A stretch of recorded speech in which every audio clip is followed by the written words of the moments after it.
Welcome back to Dragged Waters. Just a podcast with your two Texas bros. Thanks for hanging out with us. You can like and subscribe on YouTube if you really like it. And if you like some bonus exclusive content, you can join us on Locals at dragthewaters.locals.com.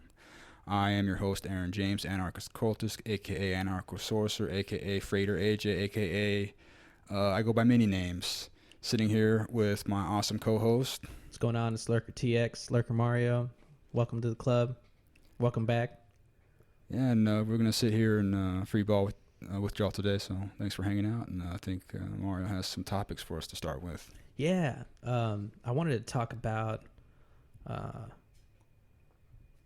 Dungeons and Dragons stats. So we wanted to talk about intelligence and wisdom and charisma, and how intelligence, I believe IQ is the measurement of processing power. So how somebody can process words or numbers and stuff like that, problem solve. Pattern recognition, yeah. Mm-hmm.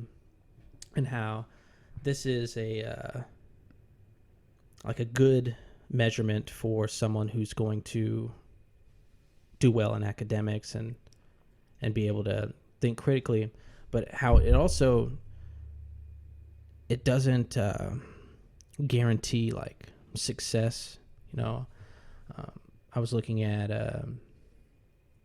there was a study that came out in 1991, and then was in a recent paper, and they talked about how Asian Americans would outperform white Americans with IQs up to 21 points higher than their own. And this was also in academia, not only in academia, but also in like career and stuff. So they'd end up making more money. And so the underlying pattern there was like cultural. So how people would prioritize like working hard and for academic achievement to be able to be successful. So just like a different in like work ethic. You can also see this in like Haitian Americans or Nigerian Americans as compared to Black Americans in the United States, and how they do better in the workforce and in academia. So it's like more of a cultural thing rather than just being intelligent. Yeah, purely IQ, yeah. Mm-hmm. Yeah, that's definitely true, because I think IQs are relatively static Mm-hmm. for an individual. But my best grades in college was when I was rushing a fraternity, and part of the rush was mandatory library hours. Mm-hmm. So if you're taking 12 hours of class, you had to be in the library for 6 hours, and you had to log them. And that was like one of the few, if not the only semester I made the dean's list. Nice. So think about all the tiger moms, Asian moms, forcing their kids to like study, Mm-hmm. do their homework or whatever. Like, you put in the hours, you're going to get The results. And then I also believe that was a cultural thing too, was that they had shown that just in belief system, Americans had thought, or European descendant Americans had the idea that IQ or intelligence was more inherited trait, whereas Asian American immigrants, and this study that came out was mainly talking about immigrants that came in the 30s and 40s, and how their perspective was more of like it was a skill that you could work on, like similarly to a bench press or like dancing or playing guitar or whatever like that. So you could sharpen your mental abilities through like reading, writing, arithmetic. Mm-hmm. Well, once you see the pattern, like, it's hard to unsee it. Mm-hmm. So, or like, you know what to look for. So I guess there's like some kind of skill in that. And the hard work is going to compensate for the lack of just the natural ability Mm-hmm. to see the pattern. So you work hard and eventually you learn the indicators or whatever, the triggers of a certain pattern, whether it's in a social context or an academic context. And then you have that intimacy, and allows you to gain further insight after you've understood the patterns. Mm-hmm. And that this was also reflected outside of socioeconomic status. So these people would be coming from underprivileged homes, like I guess making less money than, or less median household income than their white American counterparts, and would the top 70% of Asian Americans would be competing at comparable levels to only the top 30% of white Americans. Yeah, that's wild, man. Mm-hmm. Yeah, I thought it was interesting. I think it also goes against like what is happening now with the whole white privilege, wokism, leftism. My dog's barking. Where minorities are held down by the majority or whatever, because these people are underrepresented as far as in the population, and then they perform, well above the majority population. Mm-hmm. Similar to Germans in Russia in the 19th century, or Germans in Australia in the 19th century, or in particular, what's it called? Like skills, like brewing beer or making pianos, or particular like industries. Mm-hmm. Yeah. It definitely, I mean, like the more time and effort, and attention spent and towards developing certain skill sets is going to pay off. That's the whole point of 10,000 Hours in the Outliers book. And this one popular thinker, I forget his name, I think it was Josh something, sorry. He did a TED talk on how to master the basics of any skill. It takes only 20 hours, but that includes like proper mentorship to show you what you're doing wrong really quick. So you're drawing on someone else's experience. So it makes you learn way faster. And what he did was he learned a song on the ukulele, and then for this TED talk, for his 20th hour, he performed his never-ending song or whatever, and it was decent. It's like, it's not going to be good, it's just going to be enough. 20 hours drawing, 20 hours meditating, 20 hours with the language, you can get the basics of it. Like pretty competent. Yeah, a certain base level of competency. So it's probably a good benchmark for any training program and for any profession. Mm-hmm. So if they did like a monitored 20 hours of training, not something staring at a computer thing, but like on the job training, that'd be the best. Like hands on. And the mentor tells you like, no, this is where you're going wrong. This is what you need to look out for. This is where you can do better. And then let them put in the repetitions with the time, and then keep doubling down on the proper work. Mm-hmm. Yeah, badass, dude. I mean, it just makes the idea of like doing anything, it makes it less intimidating. Mm-hmm. So if you want to be if you want to change careers or whatever, professions, you only need 20 hours to do it, whether you want to be a programmer and this probably the 20 hours probably goes for anything. So if you're already a programmer and you need to learn SQL or Python or any language, it's only going to be 20 hours to get the basics down, which is really cool. Yeah, and that should help. I mean, you can change your profession at any time. I remember one of the things I saw was a timeline. This helped me really get out of a rut probably, 6 years ago, when right before I chose to go to that cult in the Pacific Northwest. I was like, I need to retrain my skills. I had saw a timeline of how long I was going to be in the workforce, right? And so I guess I was 24 at the time, so I'd only been in the workforce for 8 years, and it was it went on into the average retirement time, which was 65, right? And it was like, you've got, what is that, 50? No. Yeah, like 50. From 24? Yeah. It's going to be 40 years. 40 years. 25 to 65? Yeah, there you go. Boom, 40 years in the workforce. So like, okay, you've been a cook for 8 years or whatever, time to move on. There's still time. There's always time. And you know, when you look back at some of my favorite role models, they learned their whole life. Mm-hmm. They were just always learning new skills, always asking questions, and like moving forward. As far as like being in academia, like almost nonstop, right? Like Homer and Plato, Michelangelo, Galileo, all those people. Mm-hmm. I mean, we don't know a whole lot about Homer, but Plato for sure. Mm-hmm. You know, and Socrates and all of them. Yeah, they were all. I mean, Socrates was all over the place. Good soldier, good thinker. You know, just all around dude. Mm-hmm. Yeah. But yeah, the IQ's. I mean, it's important. It helps. It's good to know, like socially, that the hard work and the culture is often more important. Mm-hmm. But that's a lot of responsibility for losers to take. For sure. So whatever excuse they get, they're gonna have. Right. And then I guess we move down the character sheet beyond the wisdom, which is one of the most important things because it's definitely tied to experience. Mm-hmm.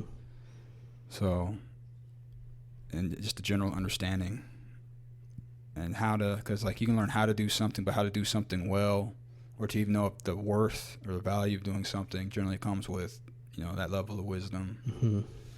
And stuff. And then charisma is just social skills or force of personality. Mm-hmm. And it's a little bit different. Some people are better with people. It must be something in the brain that causes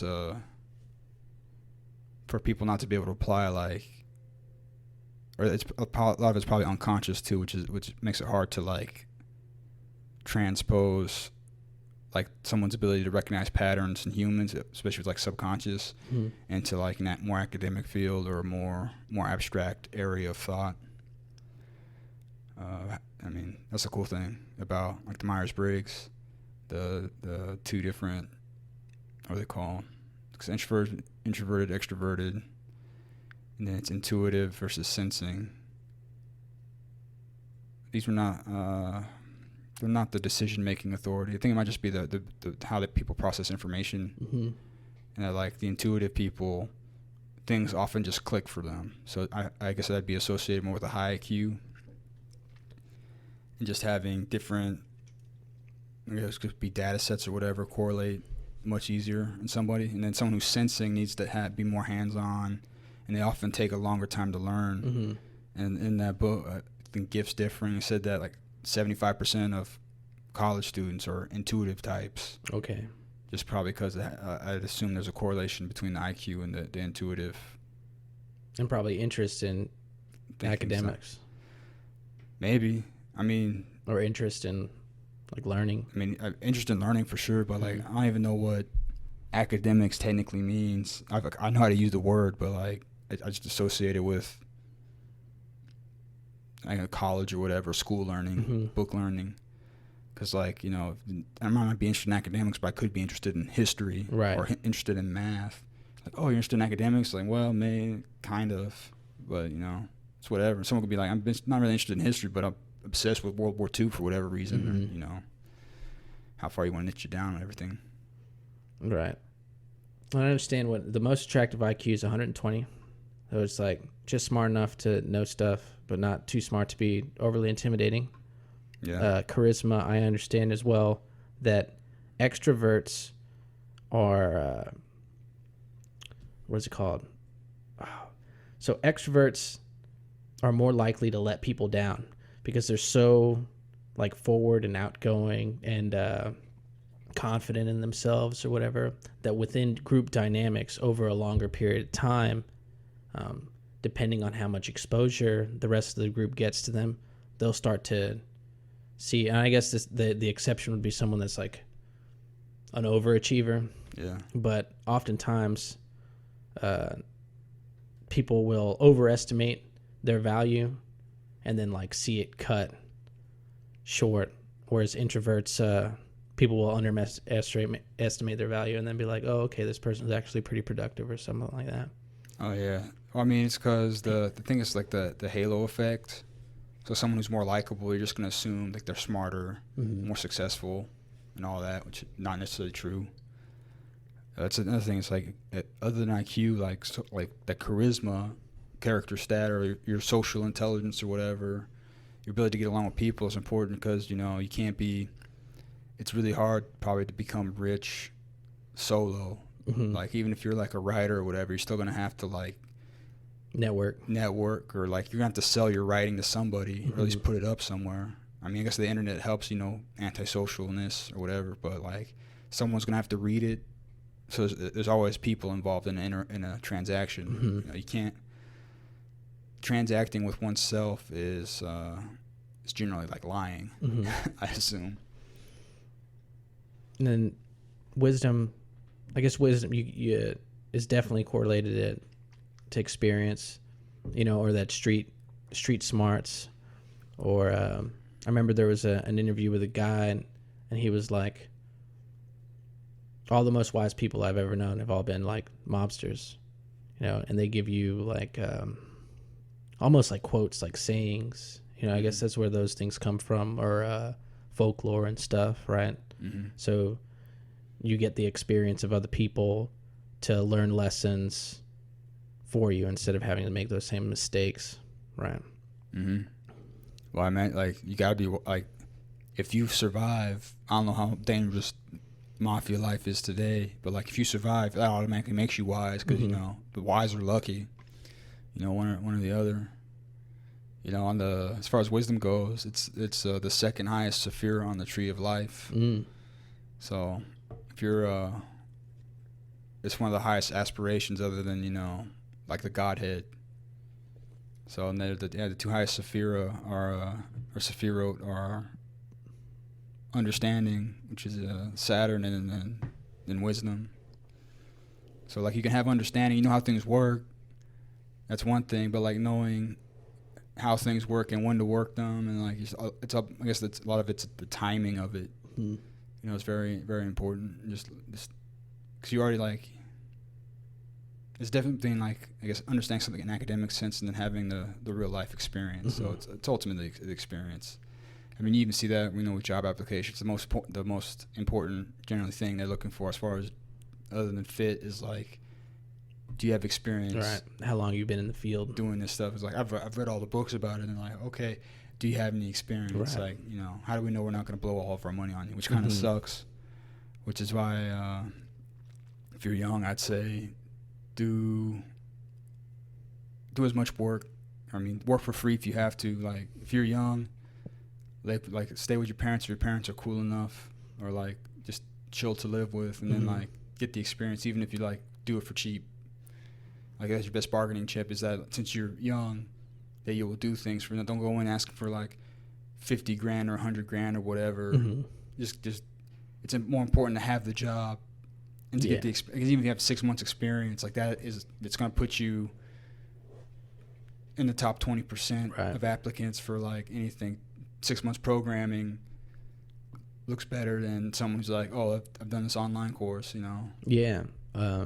Especially if you have the reference. A good example of this would be someone that I don't know. I don't follow him as much now, but I did for like leading up to the election. But Mr. Poole. Tim Poole? Yeah. Mr. Poole. Yeah. Well, I mean, he's got no hair. He's older than me. He's successful. But he's a college dropout. Yeah. And you hear his interviews with like, or no, he's a high school dropout, right? Yeah. Yeah, and you talk to, you listen to his interview with Joe Rogan, and he talks about how he was sleeping on benches and shit, working for nothing, working at an airport, saving up money. How did he become a journalist? He just bought a ticket and flew to the Middle East or whatever, started getting all this experience on the ground, and like people wanted to hire him because he was willing to do what it needed to take instead of like, oh, I went to college and I graduated with a writing degree or a media degree or whatever. It's like, okay, cool, but can you do any of this shit? Well, his thing wasn't I want to make money. It's like I want to see the real stuff, an uprising or whatever. So like, and he was able to do that, and then the money was just part of the gig. Mm-hmm. You know, I tell people like young people want my free advice, like do stuff, like whatever you want to learn, like do it. If you want to start a podcast, there you go. Just buy, all you gotta do is buy an Audio-Technica ATR 2100, plug it into your laptop, download Audacity for free, and you can start recording, you know, whatever you want to talk about and producing and doing it. Mm-hmm. And then after that, guess what? You got experience. You can go to a business or someone else and be like, I can produce your podcast or whatever. And Mm-hmm. you're making content. You have a portfolio. Right. Just do it. Like, it's Nike. Just do it. Just do it. Just do it. Go out and fucking do it. You could have started, you know, 10 years from now. You could be, if only I started 10 years ago. Yeah, for real. Mm-hmm. It's the constant, not constant, but it's something I think about like a lot. I mean, the one cool thing we did when we were younger was we did the death metal band. Yeah. And we just did that. Of course, no, we could have done it way better. Mm-hmm. But it wasn't about asking for permission. And I think that's what a lot of people do. It's all like, how do I know? It's like, screw it. Just that's another Richard Branson book. Screw it. Just do it. Like, have fun with it.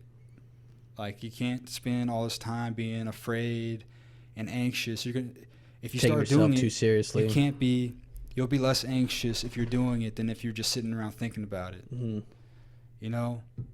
And who cares if you're gonna make, like, you can make crappy stuff too, and you're probably gonna make crappy stuff. You can't. If you want to do good stuff, you gotta do the crappy stuff first. It's just how it goes. Like, but people's, you know, self-esteems are way too fragile. Right. And you're gonna get a lot of coal before you get a diamond.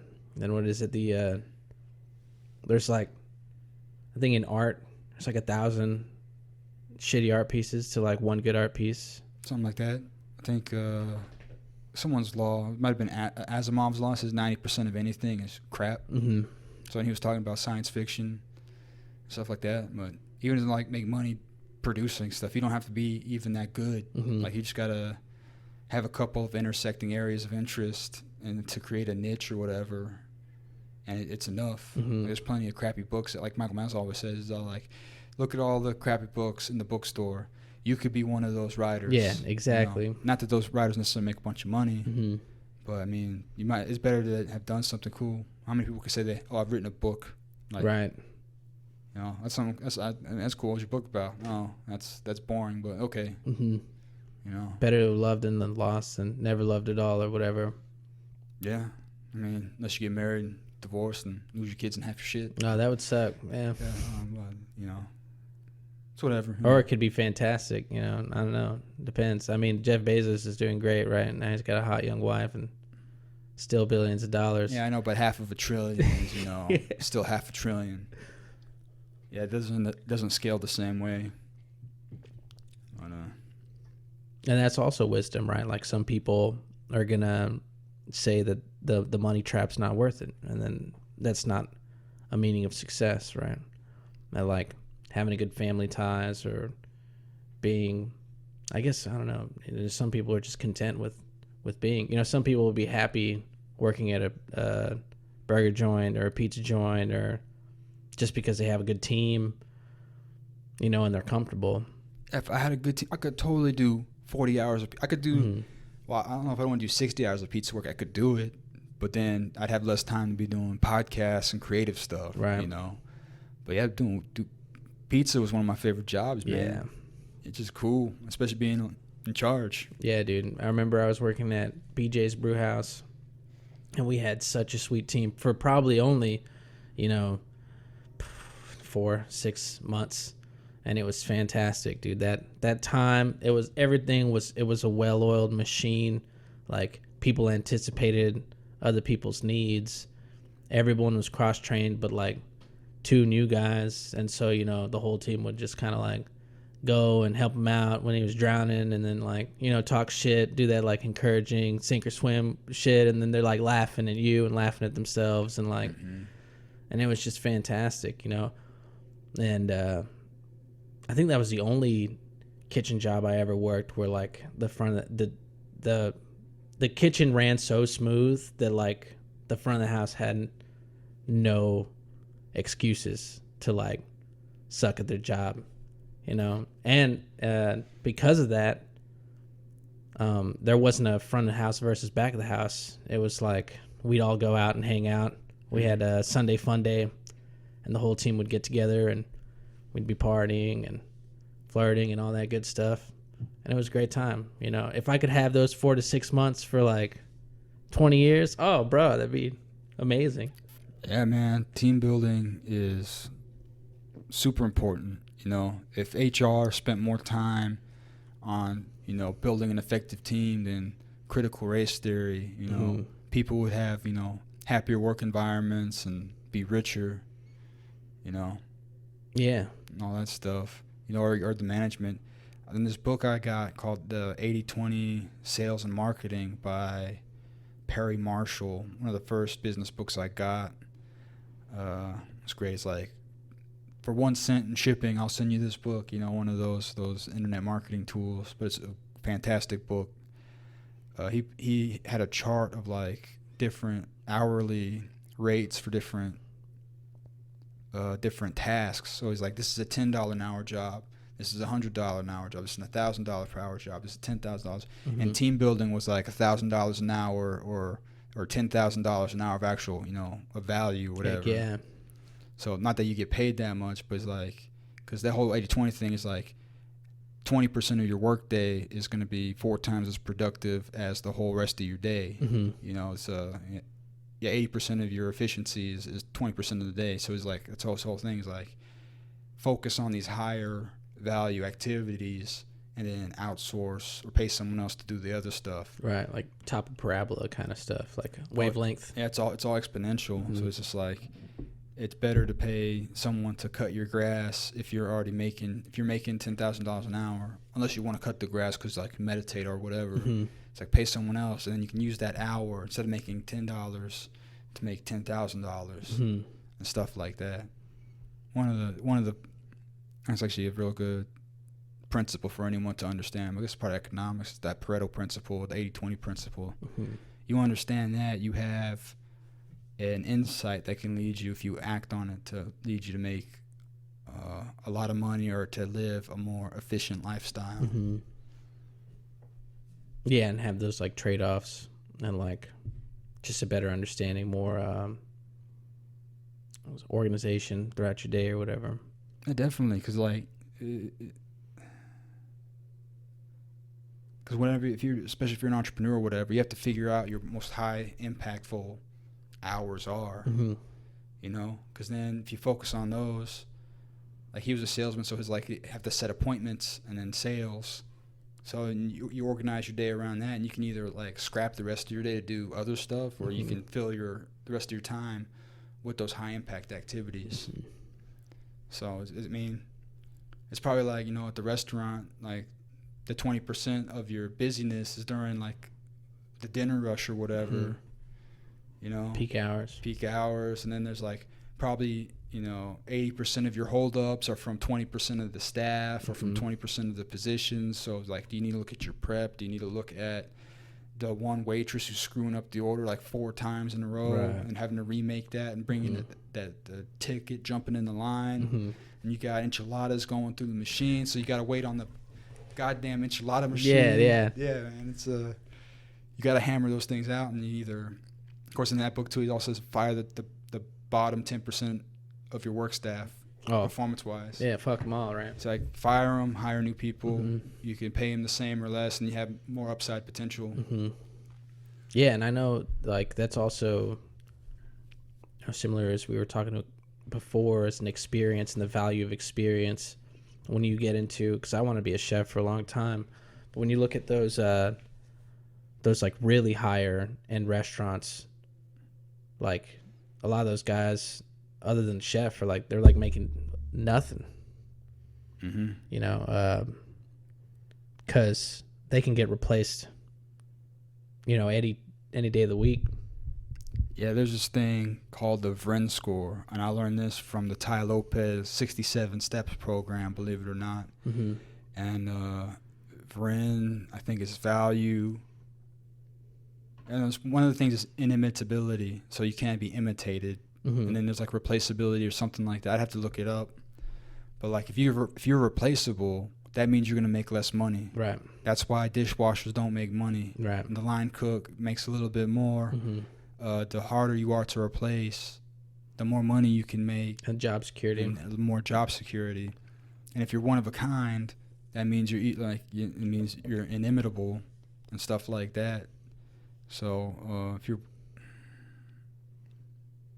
just understand the nature of the job. Even if you're the best cook in the business, this is why there's a lot of crappy teachers. It's because really all I gotta do is watch the class and read out of a book or whatever. Like there's the bare minimum is there, which is why teachers don't make a bunch of money, even though a really good teacher is irreplaceable.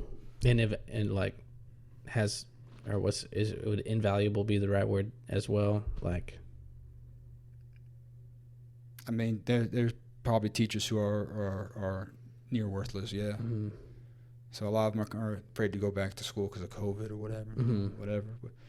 But I mean, like I said, good teacher, irreplaceable, super valuable, and they're probably not going to make much money because they're like, well, you're really good, but I mean, we just need one of these people over here, one of these book teachers or worksheet givers to replace you to have the school keep running. Right. It doesn't really matter how good value the education the kids get as long as they're meeting the bare minimum state requirements or whatever, which is why state schools, public schools suck. Yeah, and them along with like unionized teachers, as I understand that it's hard to get rid of a bad teacher if they're a union member.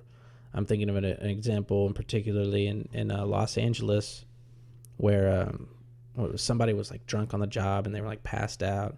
And so it's actually easier to just like pass these bad teachers along from school district to school district or from different elementary or middle school or whatever to another one than to get rid of them and punish the bad behavior, because the union creates like such pressure. Yeah, well, not just that, but like parameters to where like you can't just fire these people for like not doing their job well.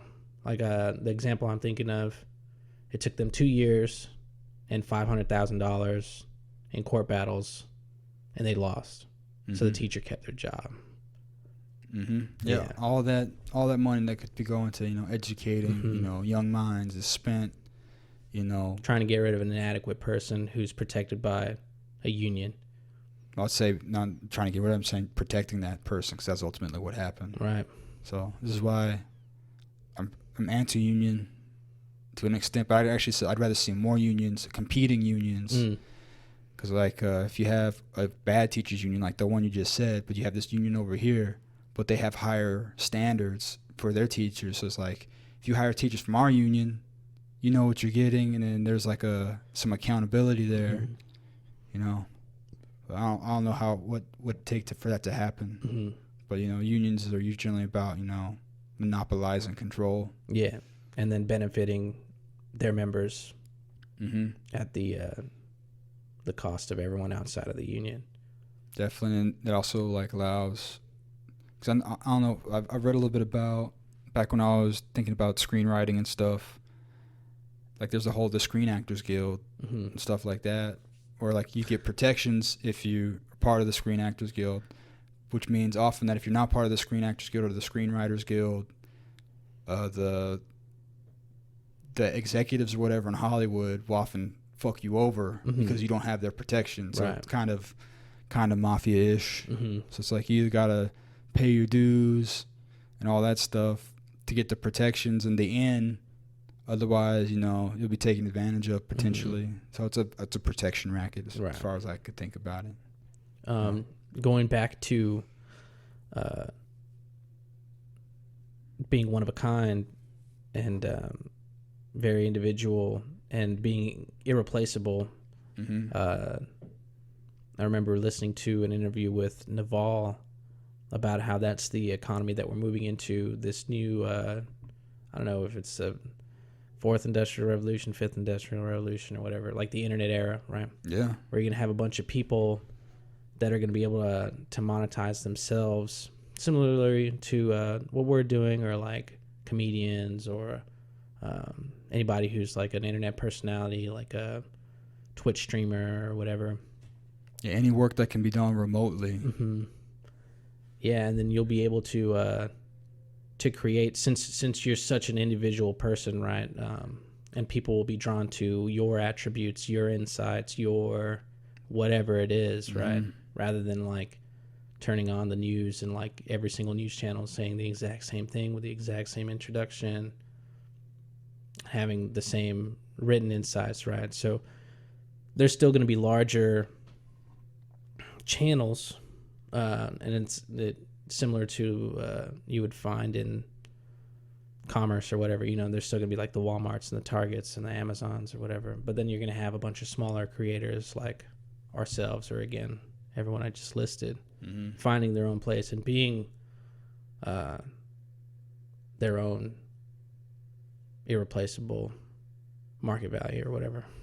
Well, that's the cool thing about, it's the cool thing about commoditizing yourself, which is what I think we're trying to do, is that people come or work with you for you because your personality is irreplaceable, or for certain people. Some people are NPCs or whatever, or they're just bland but highly productive. So it's all about the skills, but people who have are interesting or funny or just easy to work with, whatever, they're more attractive to work with or to buy their products and whatnot because they're providing some kind of value. Like there literally could just be value in the fact that someone's like friendly or just friendly, gregarious, can talk easy, whatever. I knew this dude named Bruce, and I told him back when I was working in pizzas, like, dude, you should start a podcast because this guy he was such a bro and could talk and he had this voice and he was just funny, talking about getting into a fight and offering to smoke a blunt instead of doing the fight. And just the way he talked was like, oh man, it'd be great. In fact, if I could find him, I'd be like, get him in here and talk. Heck yeah. His politics might not be lined up with ours. No, who cares? That makes for good conversation. It'd be entertaining for sure, but it's, I don't know how south things could go in your house. I guess. I mean, nor at two headquarters. Yeah, I don't know. I'm interested in talking to people with different minds, But as long as they can keep their cool, Some people. It's like, you can always leave. Yeah. For sure.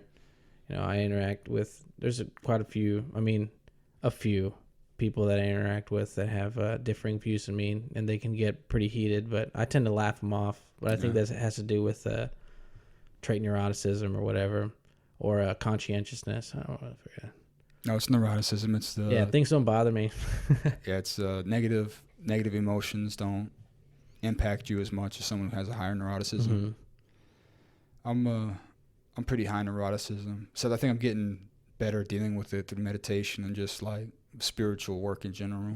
It's just like, I feel like crap today. Okay, it's just one of those days, and I'll meditate and do whatever I have to, and I'll feel better tomorrow. Yeah. There's work to be done. That's the first noble truth, right? Like, there is inevitable suffering. Oh, yeah. I guess. I'm not sure, man. I haven't done my due diligence studying Buddhism. Or I guess... but most people quote it as life is suffering. Life is suffering. Is the first truth. And I could call this the principle of Saturn or Bina on the Tree of Life, which is limitation. That's that Saturn energy that binds, that constricts us to these lives, so that we can grow and learn and produce the environment for the next wave of life and evolution. But that's the thing, is the suffering is not accepting your limitations. It's not accepting your mortality, not accepting your genetics. That's what a lot of people struggle with. It's just, whether it's race or whatever, it's these immutable characteristics. It's like you just need to, if you want to be successful, you accept them as they are and work within that playground that is you and your environment.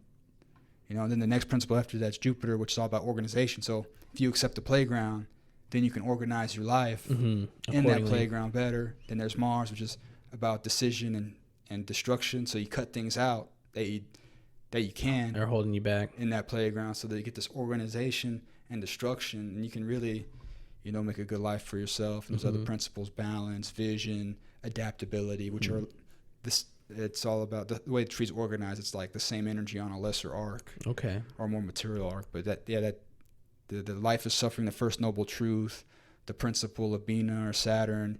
You just got to accept life as it is. And then there's the whole, one of the Psalms or whatever, the prayer where it's like, God grant me the serenity to know what, to accept the things I cannot change, to accept the things I cannot change, to do good work, changing things I can, to know what's the difference, and stuff like that. I butchered that terribly. Oh, it's all good, dude. But it's the same principle. It's like there are certain things that you got to live with, whether it's a handicap, your race, whatever, and you gotta work around it, make it work for you. Yeah, and then build on things that you want to get better on. I know Jordan Peterson suggests that you can change the things that like for instance neuroticism or conscientiousness and stuff. Let's say you're low in conscientiousness, and that's affecting your relationships or affecting your environment that you live in. You could choose to be actively more conscientious to build that skill, and even if you move it by a few points, you can like increase your livelihood, increase your relationship or whatever that is affecting, and have more competence in that way. And that has to do with like thinking critically about yourself, right? Whether or not you're just gonna avoid all the things that you have to do, all your responsibilities, and play video games all day and jerk off or whatever, or like look at what it is that you need to do and take care of those things so that you can like move forward and not be descending into hell or whatever. Yeah, stressed out and whatever. Yeah, for sure. I mean, there is parts of the personality or yourself or your being that is malleable. That's the whole learning experience, and in certain magical thinking, like you can think of, like, or even Jordan Peterson described this way, as the burning off of the driftwood of the self. 90% of that's not you. That's an accumulation of socialization or whatever, and of these other thoughts. That's not you. And you let them burn off, and this can be thought of as purgatory. Or even there's a pathway on the tree of life from you can call it the material kingdom to the sphere of thought and communication of Mercury. Okay. And the pathway is called judgment in the tarot, and it's the symbol is a fire.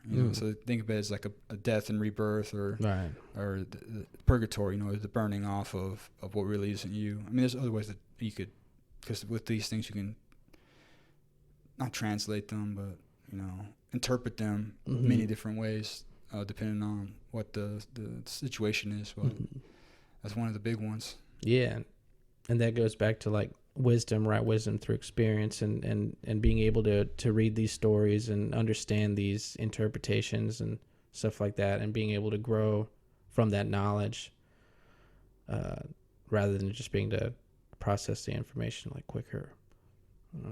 Yeah, wisdom's also a lot about perspective.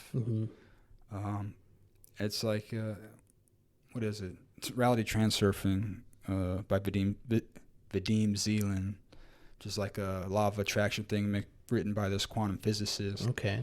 And he has this idea of like most people trying to manifest or whatever. It's like a fly who keeps flying into a transparent window. And there's an open window next to him, but because he's so close to the window, he can't see the open window. So if you were just to fly back, take a step back and see there's an open window next to you, instead of banging your head or the fly banging himself into the window, he can go out the open window and get where he wants to go. So that's another thing about the wisdom. It's all about meditation. You eventually learn you're not your body, you're not your mind. Right. You get to experience this and stuff like that. People get too zoned in on their own personal suffering, and and a lot of the suffering is physical sensations and stuff, because the whole chemical system of the body, it's very intricate and very interesting, which is why the meditation helps you ease suffering, because you can look at it, and because you're looking at it, you realize there's a part of you that's looking at the suffering that's not suffering. Right. It's that observance. And you can kind of just zoom out a little bit and then realize it's funny. And the ultimate zoom out is realize, I'm going to be dead in 100 years. Mm-hmm. So really what's happening today doesn't matter as much as I really think it does. Right. Unless you're like that 1 in 100 million individual like Julius Caesar, Octavian, or the first emperor of China, but Napoleon. My theory, like if those people didn't exist, it happened eventually. Someone else would have taken like Mm-hmm. I do like the great man theory of history, Mm-hmm. but I don't think it's specific to those individuals. Right. Like if it wasn't Julius Caesar, it might have been Octavian or someone else. It was Octavian. Julius Caesar just like started the domino. I'm just saying that if there wasn't if Adolf Hitler wasn't the person who wanted to start the Third Reich, potentially some other person would have fulfilled that role. The whole of life as like a system building to something. Mm-hmm. So if Jeff Bezos, but this is even better, if Jeff Bezos didn't invent the Amazon marketplace, someone else would have figured out that people like to buy stuff online. Walmart probably. And created a whole network of logistics to serve people. Jeff Bezos was just incidental that he was the one person that acted on that idea that probably a bunch of people had. Right. So it's all like waves coming up and crashing down, except we have the opportunity to act on them if you're not zoomed in too much, Yeah. So I think that's really cool. But yeah, I remember an artist friend of mine said that's how he looked at his drawings. There's 3 ways to look at a drawing. You can either look at it from 3 inches, 3 feet, or 30 feet. And getting like caught up. I had a lot of this problem when I was younger, and I was working with a lot of people that were in that trap, getting in that work trap. And like, again, I think we've talked about this in other episodes where it's like you're just in the grind. You can't see past like your next paycheck. You can't see past like tomorrow, and you're just like digging a hole, and you don't even realize it. You think you're having fun, you're hanging out with your friends, but all those people are miserable. Yeah, definitely. That's the whole part of like the magic, like the self-destruction of the magical thinking. You gotta make those sacrifices. Yeah, and make those observations. And then you gotta get used to being uncomfortable, because like I think the people who I've like hated on the most were people that were like healthier than me spiritually or like emotionally, because you start hanging out with these people people from a good family or whatever, and you're not on the same wavelength. So it's just, for me, it was weird. It's like how to relate. Like, it was easier for me probably to relate to someone who's more in the miserable, cunty side of things than it is to someone who's happy and who's just like doing stuff because doing well, and they got the self-esteem. Like, oh yeah, I'm working real good, getting a promotion. I'm meeting up with these people. That whole M field or whatever that everyone's attracted to. You gotta. That's when people talk about raising their frequency. That's what they're talking about. Is like you gotta let go of that misery and stuff, and start focusing on the good things. And those are the people you want to be friends with too, that are successful and happy. And you gotta get over that discomfort and try to make friends with it, even though it probably seems corny at the time. Probably the best word, corny. Like, oh, that dude's so corny. But he's also happily married, doing well, making good money. His kids are doing well. But you're gonna hate on him because he's corny, and then you're gonna go back to your friends, smoke a bunch of weed, right? And then hate on everything else. And then like make excuses for yourself, right? Like, oh, that person's only because this happened, or because of the way he was raised, or the side of town he grew up, the school he went to, and all those things. Instead of like understanding that everyone's has that individual life. Experience, right? Yeah. That personal wisdom versus personal truths, man. I hate that saying when people are like, what? Express your truth or whatever. Your truth? Yeah. I mean, exactly that face right there, bro. I mean, like there's something about objective truth, especially in like mathematics. But from one of the sources I've read a little bit from D.H. Thorne, he says really there's only the subjective truth. Because you're not experiencing life omnipotently omnisciently through my experience. So like when you look at the color red or whatever, that frequency, you only have your personal experience of red. You know, even though we all agree that frequency is red because of some conspiracy or just ease of communication, we wrote practicality. It down. That's red. You know, generally this is accepted as red. You know, even though in Spanish to be like known as rojo or roja or whatever. Since you're experiencing life through your own subjective experience, that's the ultimate truth. The objective thing it's probably the illusion, the Maya that they talk about in Buddhism. Of course, I could be completely butchering that concept because I haven't done the study of it. I did one Vipassana retreat, which was awesome, even though they don't advertise that as Buddhism, even though they say it's the meditation of the Buddha. Right. I guess what I'm more complaining about or upset about is people saying your truth is in like my personal interpretation of. You mean your truth as a brown man? Yeah. Well, yeah, that's fucking dumb, you know. the brown is irrelevant. Exactly. You know? Like, I had people tell me that my lived experience was like that of a race trader or whatever, and like brainwashed into the Western cultural heritage or whatever. So then, like, congratulations for not being in a cult. Yeah, dude. Yeah, thank you. You know, like, but that's such an interesting thing right now because it's out from where my perspective is. It's like growing and getting bigger and stronger and nastier. But some people are thinking that it's finally waning. And I'm liking that. I hope it does wane and get that white pill or whatever, because people are starting to like, form coalitions against it in academia and stuff like that. Well, there's more and more evidence coming out now, especially with the more these race trainings are going on, the more there's media coverage is getting there. Like, it's starting to come. It's starting to be manifesting the zeitgeist, and people are just like, this is gross. Yeah, it's not. It's racism. Doing nothing. Yeah, it is racism. You know, I'd say I don't get it, but I know it's a religion. You know, it's a complete ideological thing. Has nothing to do. Right. Well, has very little to do with actual race.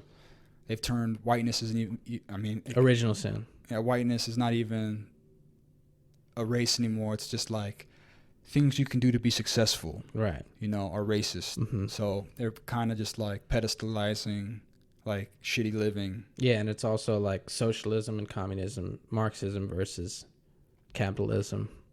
Yeah, it's all based off of conflict theory. And while I do very much believe in like, you know, what's the word, Darwinian like systems and economics and just like the like power hierarchies and structures, like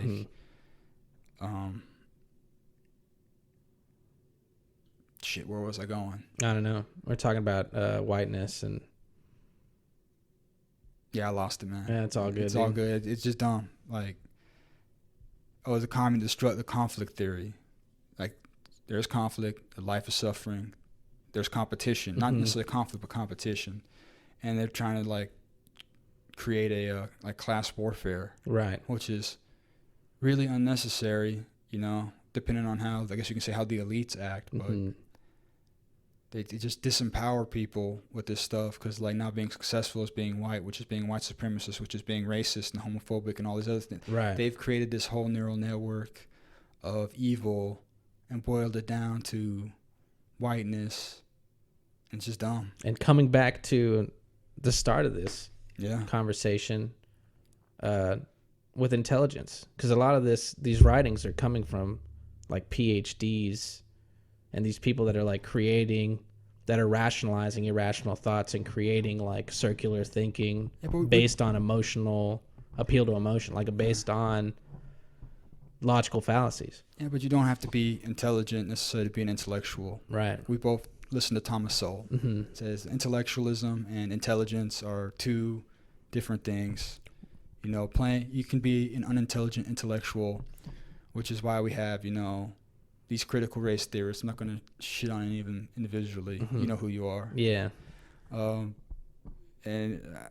that's why I'm scared of intellectuals, man, because they think they're so arrogant. They think they're superior, not just like me included. Like, I know I'm Yeah. arrogant in my intellectualism, which is why I say I'm not trying to do anything. Right. You know, I'm trying to give people options Mm-hmm. to make their own decisions. But like, especially a lot of the game theorists, man. I may have talked about this before, but like game theory people, they just freak me out because they're all like worried about the sea boiling, or I guess a lot of them want to go to like Mars or whatever. It's just silly. Like watching these intellectuals that burnt out on microdosing and they can't even.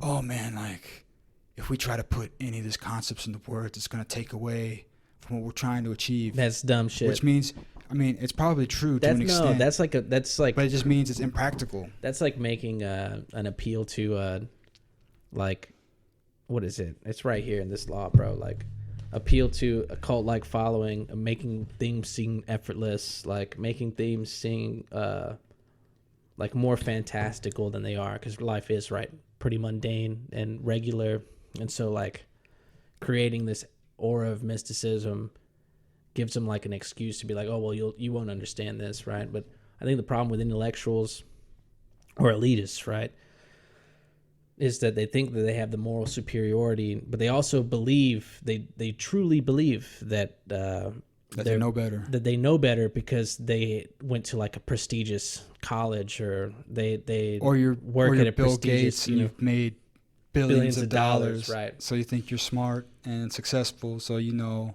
So you know more about everything instead of just being like really competent in the field that you are in. Right? You built something cool, Bill. Yeah, I give you that. Fantastic. And I like Windows. I use Windows a lot, you know. But seriously, man, take it easy. Yeah, stay in your lane, bro.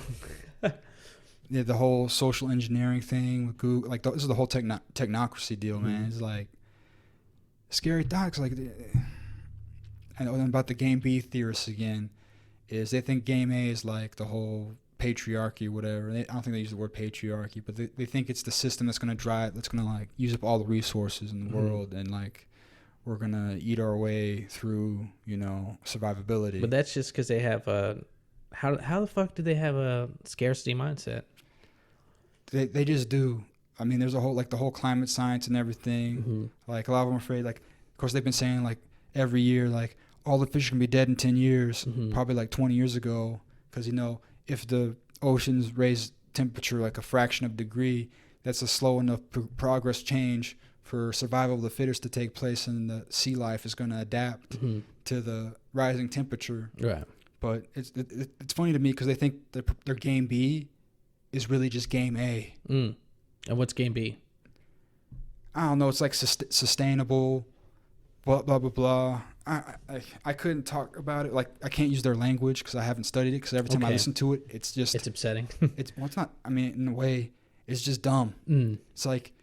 Because they're talking about inclusivity, but they're like, to get this game B thing, we can only let in the right people. So immediately they create... like they're exclusivity. They are lying. Right. So they think like they can have an inclusive, separate society, and that's not how that works. Well, yeah. Well, that's how you understand. Like we're going to outcompete the game A thinkers. And it's like, oh, you're not competitive society. You're going to compete.